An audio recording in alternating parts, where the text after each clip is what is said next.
Prince Andrew settles. What next? In some ways, the news is a disappointment. Prince Andrew's decision to settle the civil case filed against him by Virginia Giuff has likely deprived the public of weeks of damaging revelations.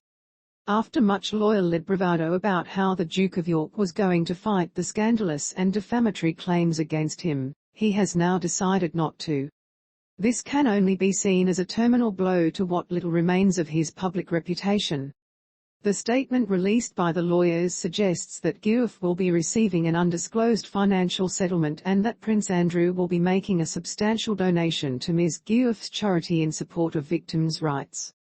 The tone of the statement contains numerous lines that are almost jaw-dropping when viewed in the context of earlier comments that the Duke of York's lawyers have made, for example, about Giuff's lack of reliability as a witness. Compare with the statement, released on Tuesday afternoon. The statement concludes that the Duke pledges to demonstrate his regret for his association with Epstein by supporting the fight against the evils of sex trafficking, and by supporting its victims. It does not end with the words Prince Andrew otherwise intends to retire into private life, but it may have done. The writing has been on the wall for some considerable time, most notably when a 42-word statement from Buckingham Palace was released on the 13th of January announcing that Prince Andrew would be returning his royal patronages and would be fighting the case as a private citizen. It was thought that, despite everything, the Duke of York was still keen to clear his name in court and to return to at least some version of his previous public standing.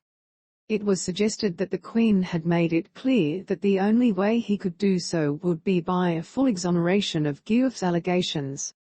While he has not admitted any liability in the settlement, some may now see a tacit confession of wrongdoing.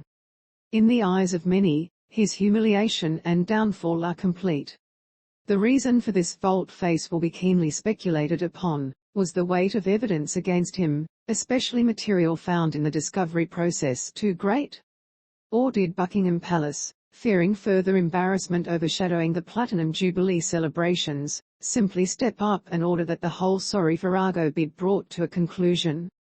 Given that the Duke's famously opaque finances are believed to rely on considerable subsidy from his mother, it is inconceivable that this settlement, which presumably will amount to a substantial seven-figure sum in total, if not more, was not agreed upon at the highest level.